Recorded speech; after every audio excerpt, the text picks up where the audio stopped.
Yeah, we had a good fall camp. We just finished up team practice on Sunday. So our final team practice was against Wake. We played 18 innings, a 10-inning game, and an 8-inning game. And so just got to see a ton of growth from our guys from the very beginning, starting in Summer Bridge with a lot of those freshmen and transfers starting to trickle in from the summer until individuals that we were able to train and work, and then a 45-day window for team practice, concluding with Wake. But we had a ton of at bats and a lot of games. I think our at bat leader from a position player side, plate appearance side, got 84 plate appearances. So we felt really good about how many ABs our guys were able to get over the course of the fall semester. We got to see some ups and downs and so a ton of growth. And then on the pitching side, we were deep with pitchers, so we got to scrimmage a lot and play a lot of games and really evaluate our guys. So after team practice ends, which, like I said, was Sunday against Wake. Now we're going into an individual portion so we can really work on developing the skills needed for each individual player. Have a question? Kevin, go ahead. Coach, the new indoor performance center obviously a focal point of you all being able to work, all through the year. Have you done a plan of, for like individual people, how they use that, how you're going to use the results to evaluate them, then moving into the spring? Yeah, that's already started. We started using motion capture technology for all of our players. So essentially, we have certain checkpoints throughout this fall semester. So right now, I think that we're using motion capture every 3 weeks or a month. So you're basically having somebody throw a bullpen on that technology and seeing where they're at, and then implementing drills to make small changes along the way. So all the technology that we have is basically just a deeper, more thorough understanding of what the body is doing, and then we're going to prescribe drills in order to make some changes that we think will be beneficial for that player, and then we're consistently checking in with them. So it's just another way to get players better, but that's full swing ahead. For the last 2 days, we have had staff meetings about every player. And when you're talking about 40, 45 players, maybe 42 healthy players, that's a whole lot of time talking about players. And you go with like an analytic and statistic breakdown of what happened in the fall. And then you go from, a scouting perspective with Coach Riley and player personnel perspective. That's more about where's this guy's floor? Where's his ceiling? Where do we think he can get to? What's holding him back? How do we unlock him to be great? Then you go to an assistant coach evaluation of like, what do we need to do to get this player better specifically in those areas of hitting, pitching, catching, fielding, base running, bunting.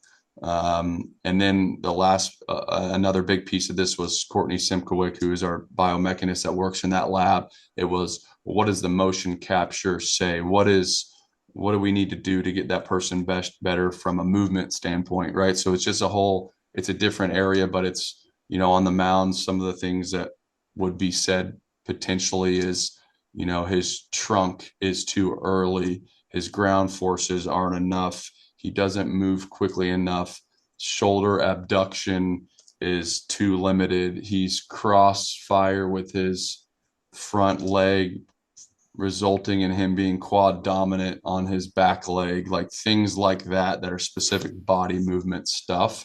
And basically every player has those. And so then you're piecing this puzzle together. Then the strength coach goes, right? And so it's like, all right, well, why does he do that? Maybe he's not strong enough, or maybe he's not mobile enough, or maybe he's mentally inconsistent, leading to physical inconsistencies in these motion capture stuff. So to answer your question, yeah, full goal implementation. And it's not, I try to steer away from it being magic, magic sauce because it's exciting and it's new for us, but it's another piece of this puzzle, which is here to stay. It's like strength and conditioning 30 years ago where people would say, that's not important. This is here to stay. We just happen to be doing it, I think, earlier than a lot of people. Brian, go ahead. Steve, how are you? Great. How are you doing? I'm doing great. So these fall games that you get to play, whether it's Wake Forest or Kentucky or whoever it may be, what are the true benefits of those games? Like, how do you evaluate those? And then how far into whether it's the rest of this offseason or even maybe the preseason, do you look back at those games and maybe pick something out about them? I mean, how beneficial are these for you guys as coaches when it comes to evaluating and figuring out this team? So important. Everything's important. The practice is important. The training is important. We put a ton of emphasis on our scrimmages that we play ourselves, and you try to create it as game-like as possible, because the best way to evaluate and understand players is to put them in a game setting. So we have Friday night lights that we created where you play on Friday nights under the lights and you invite fans and try to create an environment. We play 3 game series to emulate what the season's going to be like. We play a fall World Series where the teams stay the same and we don't have scripted pitchers coming out of the bullpen because we want them to know what it's like to get their name called in a big moment. So the next phase of that is playing outside competition, which is really important because there is a difference. And when you play somebody in a different uniform, you start to see things happen that hadn't happened in scrimmage games. And so a big piece of it is mental. A big piece of it is facing other hitters and other pitchers, because a pitcher that's having success consistently against our hitters, there's basically 2 options. Our hitters aren't good enough or the pitcher's really good. But if you start to stack some other teams and you start to see consistency in all those areas, scrimmage, practice against outside competition, you start to think, well, you know what, this guy might just be pretty good. Or you know what, this guy just might not be that good. Or you know what, he's really good at handling in scrimmages, but not against the other team. Hey, this might be a mental limitation that we need to get over. There might be physical limitations.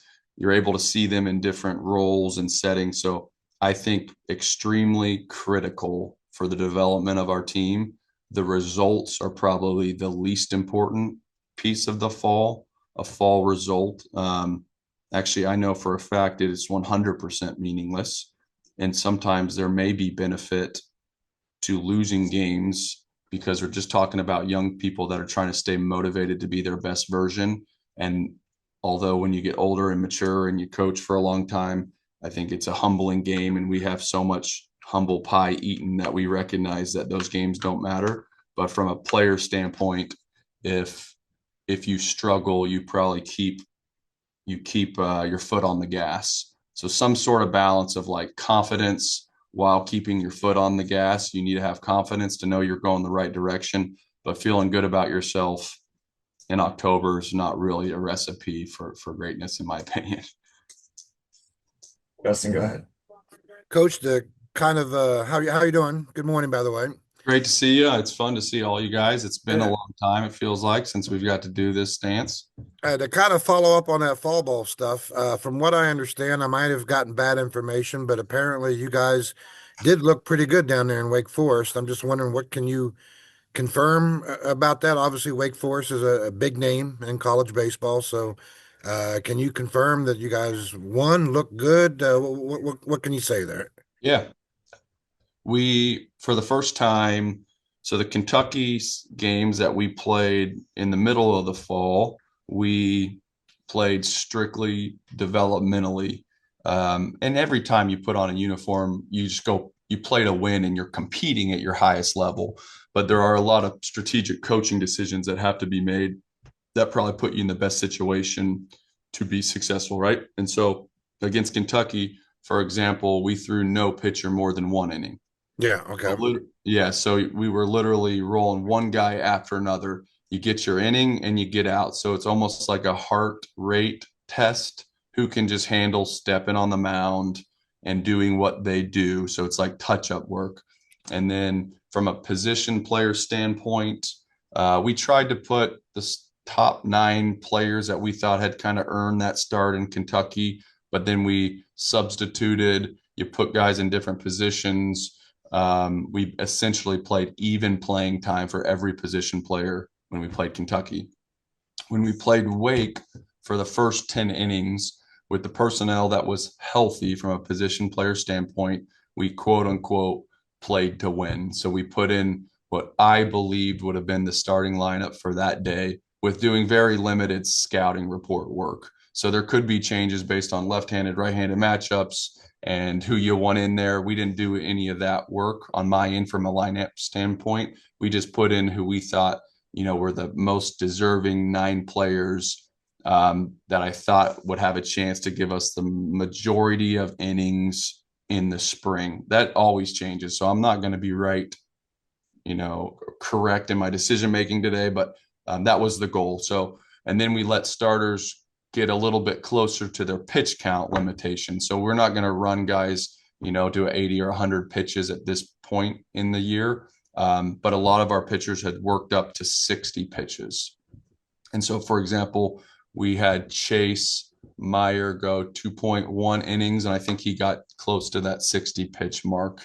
And we had Dawson Mentesa throw multiple innings, and Wyatt Mosley, a freshman, throw multiple innings, and Chanson Cole, he threw 3 innings of work. And so the guys that we thought had a chance to be starters, we kind of let them continue to pitch. They also pitched extremely well, which allowed them to continue to pitch. But I do think that we played well. There were things that we didn't do well, of course, but some big highlights of that game were the 2 starting pitchers for that game, a kid named Morningstar for Wake Forest, and then Chase Meyer started that game. It was kind of a who's who of the scouting world. Yeah, yeah. Both of them, potentially projected, top, maybe first rounders. And so just a lot of everybody was in attendance, GMs and scouting directors and scouts and all that. So I had that feel of an important situation. The Team USA director that selects for Team USA was there. And so kind of an exciting feel. And Gavin Kelly started that game off with just an incredible at bat. It must have been 9 or 10 pitches, fouled pitches off, took some really close borderline pitches, and started the game off with a walk. So Gavin Kelly was our leadoff hitter and started off with a walk. But it was Morningstar was just throwing disgusting, nasty stuff, and it was a good feeling. It was kind of a win for the offense. It was a little bit of that feeling because Gavin Kelly's the budding superstar for us, certainly, and it was kind of like our superstar on offense beat your superstar on pitching, and it's a fall game, and it doesn't matter. But Sure. it was that feeling. And then we ended up Gravline hit a double to score Kelly in the first inning off the left field wall. He's the transfer from Ohio State. And so we got on the board early. And probably the most encouraging thing from an offensive standpoint was just that Gavin Kelly did what Gavin Kelly does, and that was get on base. I think he was 1 for 3 with a single and 2 walks. And Armani Guzman stole bases. And then we hit Matthew Gravline and Sean Smith in the 4 and 5 hole for that game. And I think combined over the course of the day, they probably had 7 hits. I know Wow. Gravline had 2 doubles and Sean Smith had a homer, and they drove in, I think, all or 4 of the 5 runs in the first game. So it's nice when you have a leadoff hitter that gets on and you have a guy that steal bases, and you have a middle of the order that drives and run. It feels like you're close to a functioning, performing offense. And sometimes that doesn't happen, right? The 8-hole drives in 6 for the day and you win and you're happy. But it felt like we were kind of getting the pieces in the right general area. The pitching staff was excellent against Wake. They were just tremendous. They gave up, I think, 2 runs and maybe 6 hits through 10 innings. Last time we played Wake, we played 18 innings and we had, I think, 25 free passes and 20 walks a year ago. And then this go around through the 18 innings, I believe we had 10 walks. So we just really limited the free passes and we attacked the zone confidently. And we had a couple pitchers get off the rails throughout the outings, but it was really limited.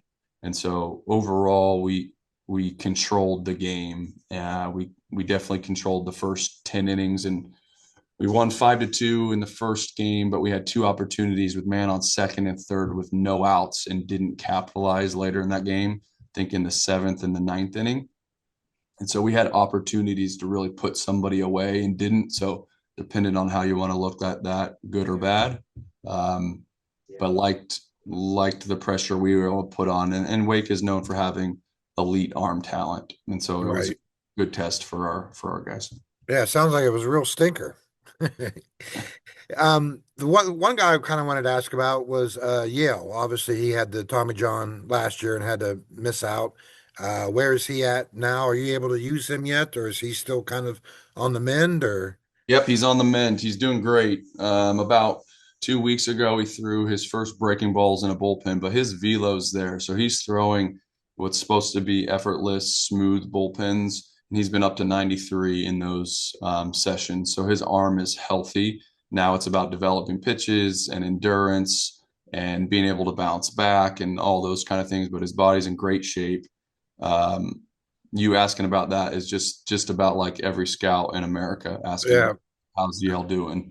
And so he's in a really great position, and he'll throw to hitters here within the next month. thank you, Coach. Yep. Let me Kevin, get this light really quick. I'm getting blinded here. sure. Kevin will go back to you when he gets back. If that will help or not.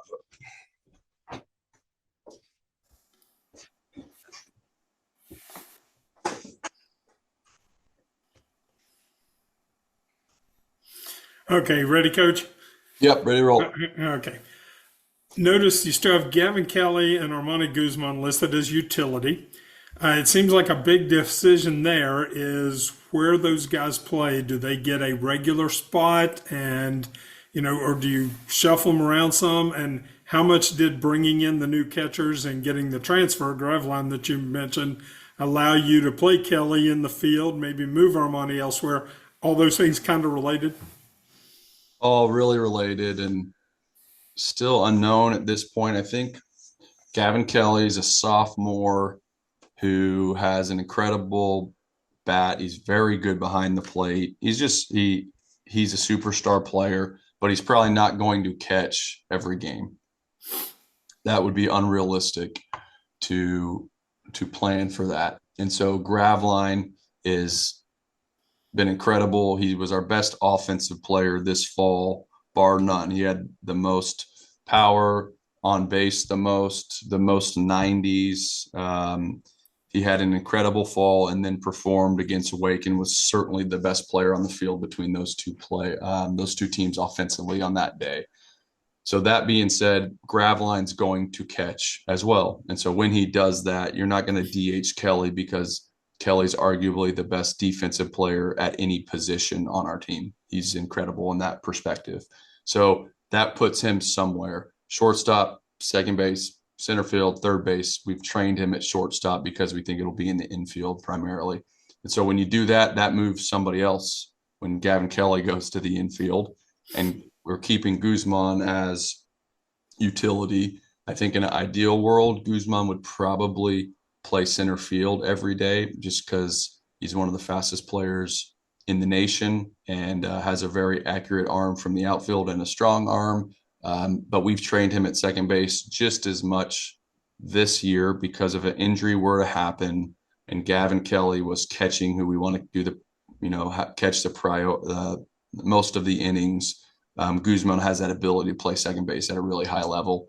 And so, yeah, it's really strange because it feels like kind of our most experienced returning leader players play multiple positions at a high level. And I'm a little bit uncomfortable interchanging middle players. I've always tried to keep catching middle infield, center field pretty standard, but I don't know if that we're going to get to do that this year as much just because of Gavin Kelly's versatility and the fact that we need to keep his legs fresh. He's not like a grunt catcher back there. He's like a high performing, quick twitch athlete that can hit. So you gotta keep him fresh too.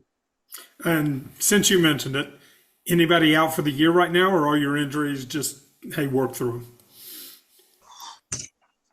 We are getting guys back. So Cresser had his second start of a game against Wake Forest and got a hit. So he'd been out the entire fall. He's played 2 games this whole fall. He's not throwing yet, but he's coming back. He's able to swing the bat after labrum surgery.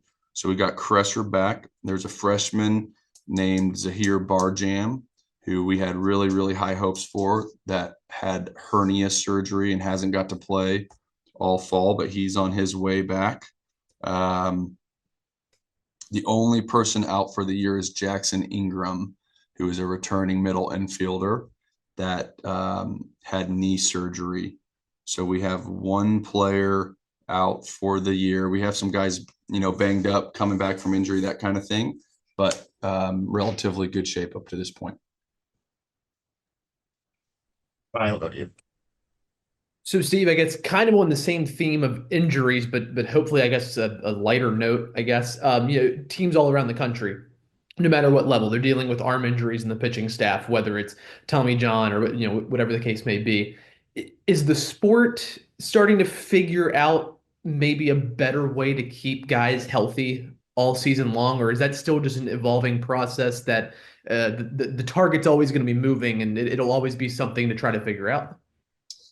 It is not trending in a great direction yet, and the sport hasn't figured that out. That it's pretty clear the issue. It's essentially all on the pitching side, and it's just about maximizing performance. And so it's like anything. If you, at a certain point, your ligaments and joints and muscles can't ask what your body's asking of it. And so we have really done a nice job figuring out how to maximize. And a really easy way to think about it is that we've done a nice job figuring out how to maximize velocity. So how do you throw really hard? And that's why you see everybody in the big leagues throwing 100 miles an hour, but essentially everybody having Tommy John surgery. And so we figured out, how do we maximize throwing hard, and what are the routines in order to do that, and how mobile do you have to be, and how strong do you have to be, and how quickly do you have to move, and what positions do you have to be in. And now it's just, well, how often can you actually do that without blowing out? So I think the next phase of this is it worth sacrificing some velocity and quote unquote stuff in order to stay healthy? And what is that balance? But if you don't have the stuff, you're not getting drafted. If you don't have the stuff, you're not getting into the big leagues. If you don't ever pitch, you're not usable to a team. So there's some sort of balance. And so I think in general with these young guys, normally rest is really important in how you manage that rest, but I don't think it's quite a perfect science. Joe, we'll go to you. Morning, Steve. Let me ask you about both of your new Westons. How cool is it to, after seeing Weston Mazie kind of grow up, what's it like to have him? I know he had the home run in the Kentucky game, and Weston Smith. How did the bridge program kind of help him, and where is he at this point? Both those guys are doing great. Weston Mazie, it's incredible. I mean, that guy was a bat boy 10 years ago, and he was a 8-year-old for us. And so we just got to see him grow up on the field and then make a huge jump coming here. I think in general, it's probably the opposite of what a lot of folks would think. He doesn't have the benefit of the doubt because of his last name. So like everything that guy does, he has to earn in the locker room and with the team, because it's really simple to think that Weston Mazie's here because his dad was the former coach. And it's certainly not the case. He was actually our second highest player in on-base percentage this fall. He had an incredible fall. What Weston Mazie does is essentially control every controllable. So anything that you can do well from a mentality side, from a mental game side, from a preparation side, he is elite at. And so he puts himself in a situation to be successful. So where he lacks right now is physicality and ability to drive the ball consistently. And so he has to make some pretty big strides from a swing standpoint and from a physicality standpoint. But the guy's a leader. He's a coach already as a freshman. He's fit in. He's extremely hard on himself. If anything, we got to like get him to back off how intense he is. He loves the game. He works his ass off.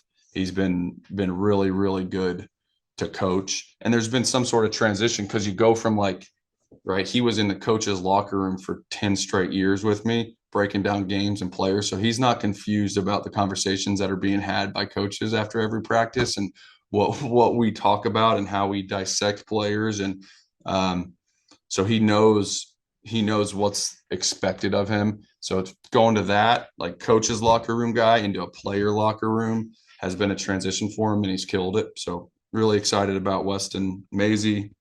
And Weston Smith has done great. Like the summer bridge piece was really big for him. Weston Smith went from being really good in his first outing to not good basically the whole fall to really good in his last outing. And that's relatively standard for a freshman that's learning and going through all these things. We actually think um, throwing all the information at him that we do with our players may have sent him backwards temporarily, because you get a guy from maybe a school or a program that hadn't had any of the information that we have, and all of a sudden you pour on sleep science and strength and conditioning and bullpen routines and throwing programs in class. And oh, by the way, here's some biomechanics data. And I think we probably sent Weston Smith backwards a little bit because he was trying to do things on the mound other than just pitch. And so we think he made a really big stride, but he's mature and confident. He's an awesome kid and really excited about him. He actually started game 6 of the Fall World Series. So he got like a big start, a big nod to do that. And he was up to 95 with a power slider. So he killed it. Justin, we'll go back to you. Coach, I'll apologize for the length on this. I'll try to keep it quick. I'm thinking about Sam White real quick. College athletics, college basketball, college football. If a kid decides to come back for his senior year to improve his draft status, so to speak, there are salary structures in those leagues in place to award a kid if that happens, if he does come back and, kills it as a senior and improves the draft status. From what I'm kind of understanding about professional baseball, college seniors who are out of eligibility aren't exactly in that same at that same level, I guess, as the other leagues. If that's the case, is it kind of an unfortunate decision that Sam had to make this summer? You are right in generality. You are correct in what you're saying. In Sam White's situation, not that necessarily. So, losing leverage in the draft is a reality as a senior because you don't have the option to go back to school. So pro clubs can own your rights and pay you less and essentially say, well, you can enter pro ball or you can go work at Kroger. Right. Right. And so the game has changed though recently because there's less rounds, there's less pro teams, and so those pro teams will save money in the top 10 rounds with seniors, but you also can increase your draft status. So let's say as a junior, you get picked in the 15th round and they want to give you a low signing bonus of $150,000.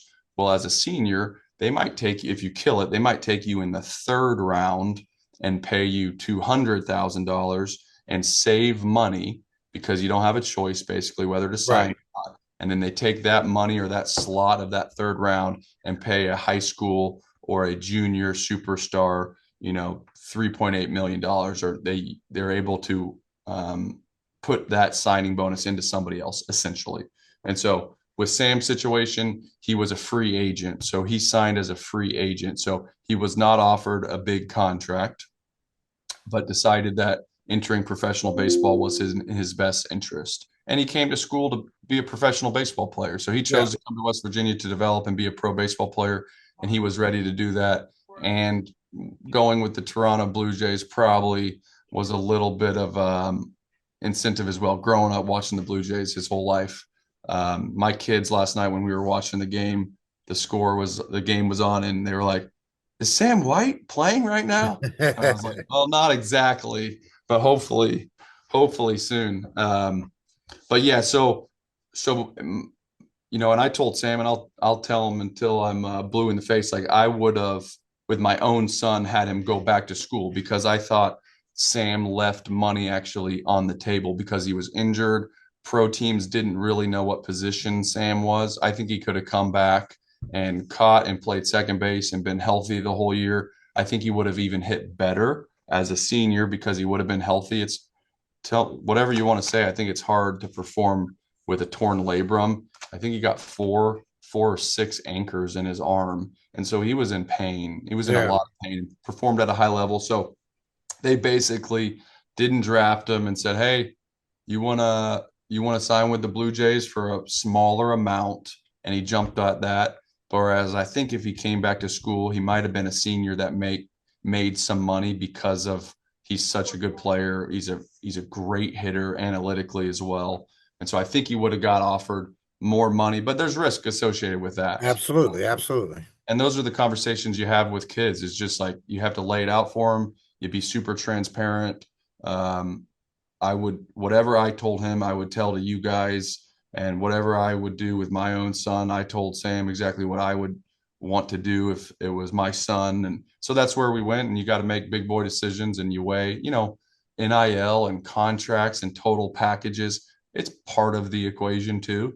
I don't think in Sam's case it was the only, right? Because even if I could have matched or said, you know what, I'll get you double what the Blue Jays are going to pay you, which is not reasonable in our sport. Sure. If we could have, I still don't think he would have chosen to come to school. So that's where it fell.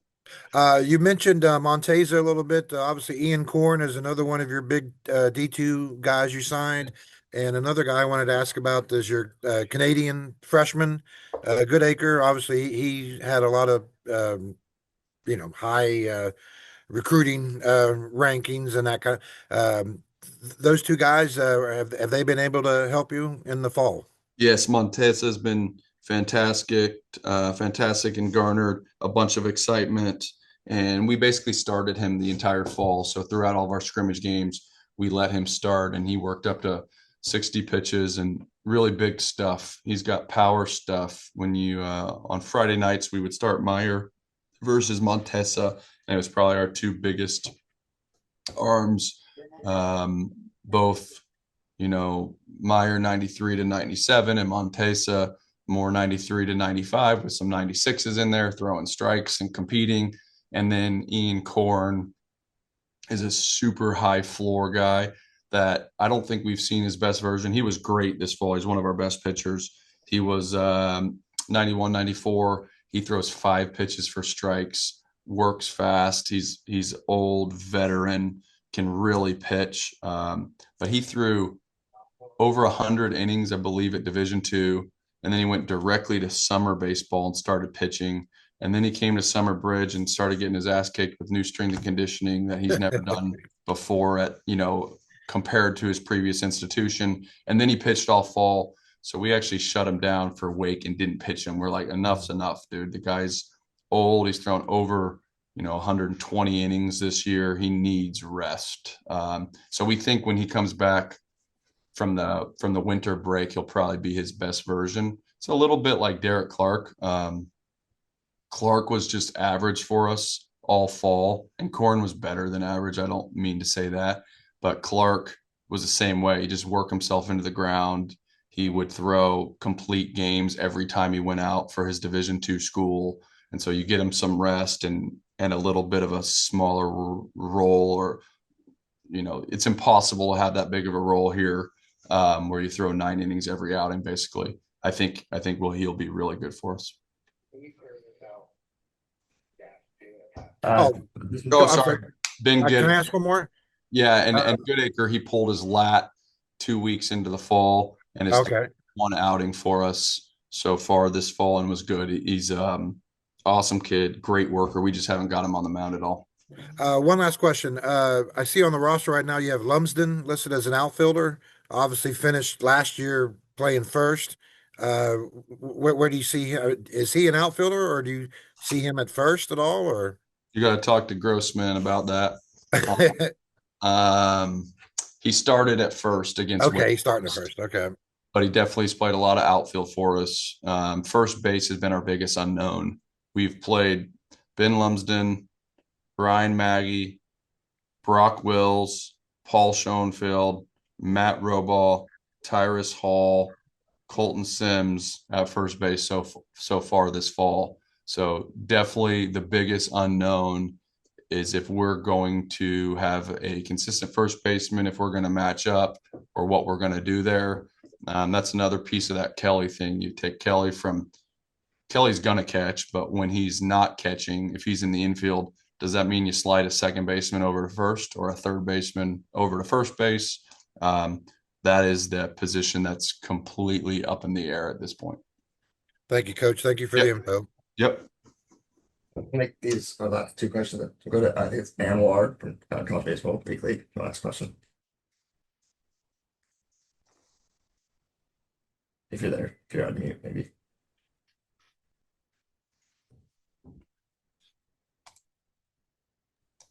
Good morning, Coach. What's going on? Sorry, I'm a little late. I'm on that Vegas time. I don't know if anybody has asked this question yet or not, Coach. But how do you like the new setup with fall ball? Whereas back in the day, uh, you're just scrimmaging mostly each other. But how do you like it? Do you think it helps acclimate the new roster, the new people, joining your program? Getting a road game, getting some innings in with them before the February start, because we know once the winter break's over, it's go time. It's practice. It's February. Then, the season flies. Yeah, it's great. I love those fall games. There was a push by coaches to get 8 of those fall games so we could do it as much as possible. I think it didn't pass this go around. They're talking about 4 fall games, 8 fall games.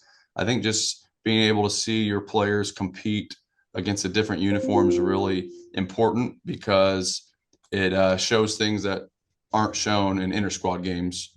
And so I love it. I think it's important. We try to make it as challenging as humanly possible. We went on the road twice. You obviously could sit at home and maybe play a lesser opponent or someone that was willing to travel to your place and be a little bit more comfortable and not get back from Wake at 2 a.m. and drive on buses and eat burrito boxes. But I think in general, it's just an incredible opportunity for your guys to gain experience. So I want to play the best competition and, something that simulates something that we do in the spring, which is travel and buses and road trips and having to perform when maybe you're tired or you had a late night. But yeah, if we could play the New York Yankees on the road in the fall, I would certainly choose to do that. And Coach, real quick, last year there was a lot of speculation and talk about the Big 12 conference in general. You lost 2 great programs, Texas and Oklahoma. Respect to them. However, even me, I was shocked. I thought only 6 teams would get in the tournament. Y'all turn around, y'all get 8 teams in the tournament and get a team to the College World Series. You are one of the teams that have been in the Big 12, over a decade, Coach, versus the some of the newcomers. How do you feel about the depth of the Big 12 and how impressed were you, with your league, last year? The depth is crazy. And when you add teams like Arizona State, UCF, Houston, and these major markets with incredible recruiting bases, you're just going to have really high quality teams. I don't think it's a stretch. Like when you start looking at those teams and how college sports in general is trending, Big 12 teams are going to have the resources necessary to compete at a high level. So I think in the future, having 10 Big 12 teams is not a stretch. You just have these historic programs, and then you have really, really good coaching. And there's only so many teams that are operating at the level that the Big 12 is operating at with scholarships and revenue share and NIL opportunities. And kids are just starting to go there. And with the flexibility of what the transfer portal offers to some of these guys, you're going to see these larger name schools probably continue to accumulate the best talent. And so it doesn't surprise me at all. Day in and day out, just anytime that you show up on a weekend, if you don't play well, you're going to get beat. you have to play really, really great baseball to perform at a high level. And so those teams that we added potentially made us deeper, and it's a true national conference at this point. It's coast to coast. Absolutely, I would agree with you, Coach. And then you have the legendary programs like the Texas Tech and the TCUs.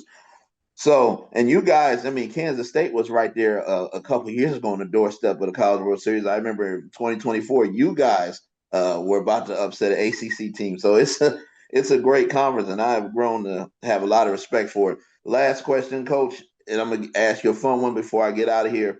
I don't know what's going on with this World Series. I tried to stay up for the 18 inning game. I think I made it to about the 12th, and I was done. And I'm on West Coast time, Coach. But who does Coach have winning this World Series, and in how many games, man? I got to take the Jays in 7. My kids are rooting for Sam White, even though he's not on the club. We had a ton of fun when Alek Manoah, he was kind of one of the very first players that we feel really transformed our program when he chose West Virginia. He was very early on in my career. He led us to our first hosting of a regional since 1955. In 2019, he was a junior that was signed first round, and he went to the Jays. And so that was a kind of a monumental change in our program. And I was able to go up and watch him pitch for the Jays in Toronto. It's 6 hours from Morgantown. We recruit a ton of Canada. So I gotta root for those guys because I just think it's gritty. They play for their country. There's some resemblance stuff to West Virginia where it's like this state, everybody roots for WVU, and it feels like when you're playing the Dodgers, right? Like everybody's an underdog when you're playing the Dodgers and you're talking about their payroll. So it's just hard for me to not root for the Jays. And so fired up about those games, and I think they're probably pretty massive underdogs when it comes to the money line. But I'm pretty. I think the Jays got a good shot. Yeah, I'm a Phillies fan, so I'm with you, Coach. I couldn't believe they shut down Harper. And some of the lineup we had great pitching from Duran this year, and I was just like, you got to be kidding me. We win all these games, and then we lose. Schwarber's doing good in the lineup. I couldn't believe it, but yeah, I'm with you on that, Coach. You have a phenomenal facility out there in Morgantown, West Virginia. Thanks for the time, Coach. Best of luck to everything coming up in the spring. I appreciate it, man. Yeah, thank you. Final question, Ryan. We'll go to you. All right, so Steve, just did want to ask you about the schedule for this upcoming year a little bit. You got Maryland back on the slate this season. Kind of interested in the Hagerstown game there against Penn State, how that came to be. And then did notice Pitt's only on the schedule once. So if you can just kind of take us through that. And at least I think they're only on there once. Maybe I overlooked one. But either way, just take us through the schedule a little bit if you wouldn't mind. Yeah, let me pull that bad boy up to make sure I know what I'm talking about.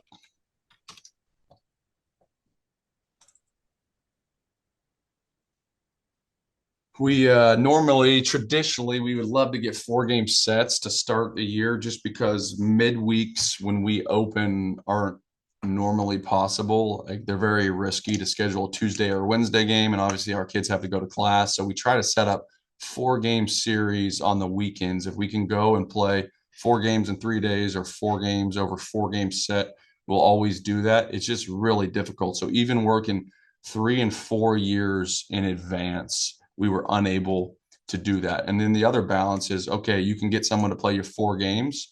Are they competitive enough? Are they a team that you think will allow for your team to get better and not crush your RPI? So it really is like this super balancing act that you have to play. I think in general, people assume that because I want to play them, I get to play them. Like that ain't how this works. Everybody has their own reasons and their own why of how they're going to set their schedule up. I just want to play good competition, 4-game sets, and throw as many pitchers and compete in decent weather as humanly possible. If I get more particular than that, I won't have a schedule. And so pretty interesting, but we start at Georgia Southern, who does an awesome job, big crowds, really good recruiting base. They'll have good teams. We actually recruited their best hitter and signed him, and Sean Smith is currently on our team. And so playing Georgia Southern, then we go to Liberty for 3. which is a risky play in February to go to Liberty. But if you look at like weather and that time of year, it stacks up that it should be fine. And for us, it's kind of nice to play a high quality team um, that is in the cold. Like you're playing all these warm teams that are used to their um, how they've been training and what they do. So for the first time ever, we're going to play a little bit more of a cold weather team early in the season for a 3-game set. But it's turf. It's a gorgeous facility. They do a great job maintaining it. They'll do everything in their power to get the games in. So I feel good about that. Then we travel to Georgia to play Kennesaw State, who's a really good Georgia mid-major team with a brand new stadium. This will be the first year that they open their new stadium. We have Columbia for a 3-game set at home, who I believe won the Ivy League championship last year and was the highest ranked Ivy League team from RPI perspective. And then we have, like you said, Merrill at home, and then all of a sudden we open up conference with Baylor, 3-game set on the road, and then you play the Big 12 slate, which is always nasty. The Pitt situation, I would like to play Pitt for a 3-game series. It makes too much sense because they're within 60 miles of campus, and so to play good competition, a home, and then a neutral site is how I would draw it up. That's what I would like to do. Unfortunately, haven't been able to convince others that that's the right thing to do at this time. The person that did want to do that was Penn State. So second best for me, I would say, would be doing that with Penn State and Marshall. And Penn State agreed. And so the thing that sucks about that is that I think it's, I don't know, 3.5 hours away. And so on midweeks, you can't on midweeks, it's just very difficult to travel all day and then to warm up and then play a 6 p.m. game, get done at 9, and then get home, at midnight or something. And so that's really tough. And so basically we both said, man, we'd love to play. I think we're going to get great fans. People will be into the rivalry. You have a great team. The issue is the travel sucks. And so from there, that's where I started looking for options in between us. And so we found that site, and I guess it's an $80 million stadium that they just built in downtown Hagerstown. I haven't seen it personally, but I guess it's gorgeous, and it's exactly between both of us, and it's not in either one of our home states, which is pretty cool. And so they believe that they were going to be able to market that and sell that game out. They think it's going to be a really big deal, and they were going to have a marketing name for it and talk about the rivalry and try to make this an annual thing where Mountaineer fans and Penn State fans can drive, an hour and a half or 2 hours and come to a ball game at a beautiful stadium. So definitely excited about that. And then we had the 3-game set with Marshall that's set up again. So it'll be a great schedule. Again, early on, it's tough. You travel a lot, but we took a shot with a little bit of a closer opponent in Liberty early.